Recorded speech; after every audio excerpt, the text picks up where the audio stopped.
the 29th of November, 2024. Ginger, Number a 61. natural spice with many health benefits, can be used safely for birds when administered in appropriate amounts. It can provide a range of benefits for both pet and wild birds, such as improving their overall health, supporting digestion, and boosting immunity. Here are some key uses of ginger for birds. 1. Boosting immunity. Ginger contains antioxidants and anti-inflammatory compounds that can help strengthen a bird's immune system, protecting them from infections. 2. Digestive health. Ginger can aid digestion by reducing bloating and improving gut motility. It's especially useful for birds experiencing digestive discomfort. 3. Respiratory support.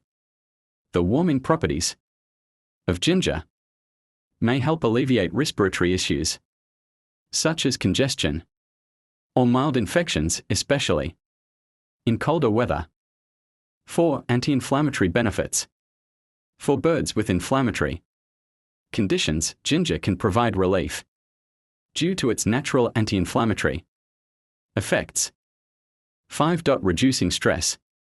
Ginger has calming properties and can reduce stress in birds, making it useful during molting or transport. How to use ginger for birds. 1. Fresh ginger, grate a small amount and mix it with their regular food. 2. Ginger tea, brew ginger in water. Let it cool and offer it as a drink. Ensure no added sugar or honey. 3. Powdered ginger, sprinkle a pinch on their food occasionally. Precautions. Use ginger sparingly, too much can upset a bird's digestive system. Introduce it gradually to observe any adverse reactions. Consult an avian veterinarian if your bird has specific health concerns.